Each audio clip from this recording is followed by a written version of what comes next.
साथियों, आज हम बात करेंगे जो अभी यूपी में 2022 में विधानसभा के चुनाव हुए थे। साथियों, इसमें एक बात जो साफ साफ समझ में आई वो ये समझ में आई कि राजनीतिक पार्टियों ने अपने चुनाव का जो तरीका था वो बदल दिया है। इस चुनाव में जो सबसे खास बात है, उन बातों को, उन बिंदुओं पर कुछ रोशनी डालने की मैं कोशिश करूंगा। साथियों, अगर आप 2022 का चुनाव देखें तो ये चुनाव कम था, बल्कि ये एक तरह से इस्लामी अल तकिया था। अब साथियों, आप कहेंगे अल तकिया क्या है? साथियों, इस्लाम में माना जाता है कि सबसे ताकतवर ये हथियार अल तकिया ही है।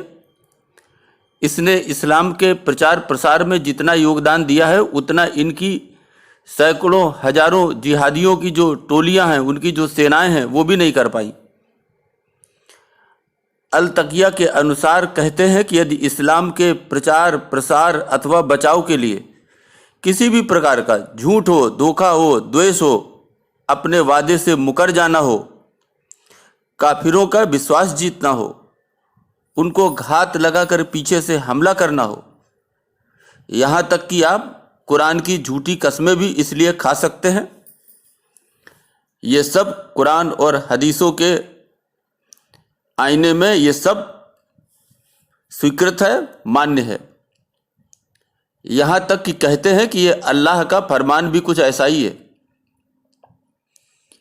अब साथियों, दूसरी बात आती है कि जो उत्तर प्रदेश की योगी सरकार थी, उसको क्या मुसलमानों ने वोट दिया?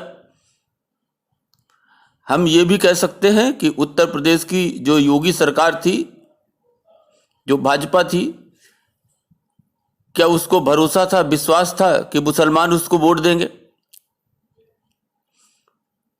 साथियों, अगर हम सारी बातों को सुनते हैं, समझते हैं और जानने की कोशिश करते हैं, तो कहीं न कहीं उससे एक बात समझ में आती है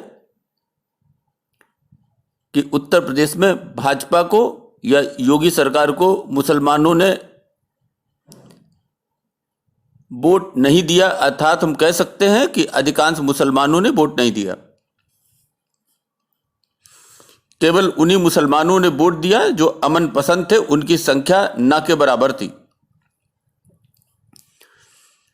दूसरी बात, तमाम बातों को समझने के बाद, सुनने के बाद ये समझ में आता है कि उत्तर प्रदेश में भाजपा को और योगी सरकार को ये पूरा अनुमान था कि मुसलमानों को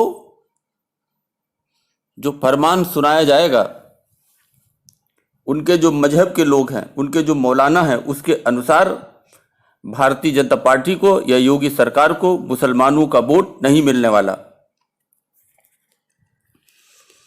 ये दोनों बातें तय करके 2022 का चुनाव योगी सरकार सड़कों पे आकर लड़ी और सफलता पाई। साथियों, इसको हम कुछ बिंदुओं से जानने की कोशिश करेंगे कि आखिर ये कड़वा सच क्या है। साथियों, गोरखपुर मठ पर करीब 1100 मुसलमान आश्रित हैं, ऐसा हम कह सकते हैं। और ये भी कह सकते हैं कि इन 1100 मुसलमान जो थे, उनमें से मात्र 9 संख्या थी जिन्होंने योगी जी को विधानसभा चुनाव में जिस सीट पर योगी जी खड़े थे, वहां केवल 1100 में 9 लोगों ने, जो मुसलमान थे, उन्होंने योगी जी को वोट दिया। योगी को गोरखनाथ मंदिर से सटे इलाके चक्सा हुसैन के बूथ संख्या 267, जनप्रिय बिहार द्वितीय में कुल 1016 मतदाता थे, जिसमें से 456 ने वोट डाला था, जिसमें योगी को केवल 9 वोट मिले। यही लोग योगी को पहले मसीहा बताते थे। इन आंकड़ों को, इस बूथ के आंकड़ों को देखकर भाजपा का कोई भी व्यक्ति न तो हैरान था और न परेशान था, क्योंकि यह सब उन्हें अनुमान में था। चकसा हुसैन जनपरी बिहार इलाका सीएम के गोरखनाथ मंदिर से सटा इलाका है, जिसकी दूरी मंदिर से करीब 50 कदम भी नहीं है। हालांकि सीएम योगी के गोरखनाथ मंदिर के आसपास की ज्यादातर दुकानें मुस्लिम समुदाय चला रहा है और उनकी आय का मुख्य साधन गोरखनाथ पीठ ही है। सिर्फ इतना ही नहीं, गोरखनाथ मंदिर के कई अहम काम मुस्लिम समुदाय के लोगों को दिए गए हैं।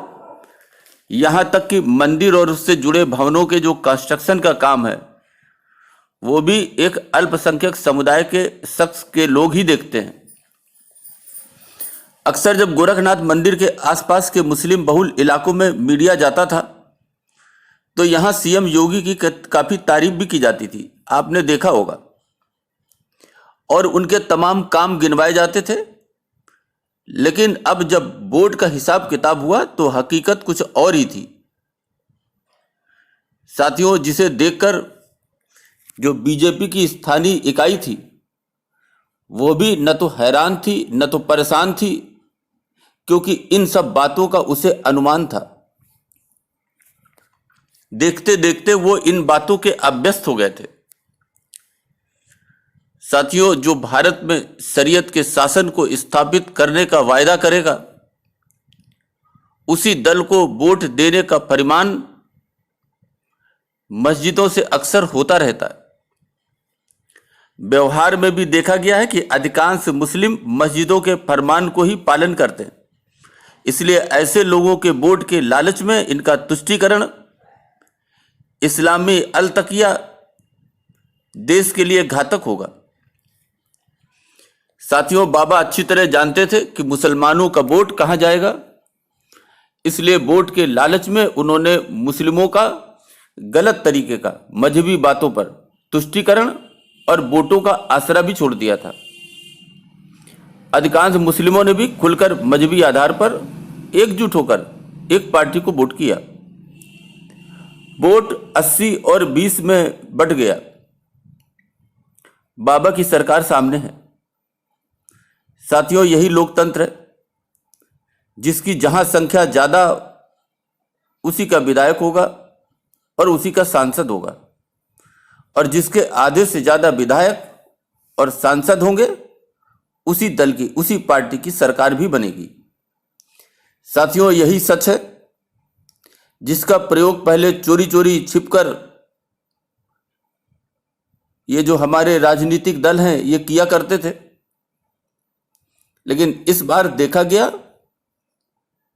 कि भारतीय जनता पार्टी और योगी सरकार ने चोरी चोरी छुपकर नहीं बल्कि सरेआम खुलकर किया, और जिसका परिणाम सामने है। साथियों, कितना भी छिपाया जाए लेकिन देखकर साफ समझ में आता है कि भाजपा खुलकर बहुसंख्यकों को एकजुट करके उनके वोटों पर सरकार बना पाने में भरोसा करने लगी है। मुस्लिमों के वोटों से भाजपा को बार बार धोखा मिला है, इसलिए उसने इस 20% को लुभाने का काम लगभग ऐसा लगता है बंद कर दिया था। अधिकांश मुस्लिम एकजुट होकर शरीयत को लागू करने के आश्वासन पर किसी एक राजनीतिक दल को ही वोट करते रहे हैं, और इस बार भी किया। कभी वो कांग्रेस के साथ थे, कभी बसपा में चले गए, तो कभी सपा में। इस बार तो सपा में गए, और उसका परिणाम यह है कि कांग्रेस और बसपा यूपी में साफ हो गई। साथियों, ऐसा देखा गया है कि जिसने भी राइट विंग हिंदुओं की बात उठाई उस दल का इन्होंने त्याग कर दिया। जब से हिंदुओं ने भी इसी तर्ज पर संगठित होकर एक दल को एक साथ वोट करना शुरू किया है, परिणामों में बदलाव, जो चेंज है, जो बदलाव है, वो साफ दिखाई देता है। साथियों, वैसे तो लोकतंत्र के लिए ये ठीक नहीं है, लेकिन साथियों अब धीरे धीरे कुछ ऐसा ही हो रहा है, और इस बात को समझ पाना कोई बहुत कठिन नहीं है। अभी के लिए बस इतना ही। धन्यवाद।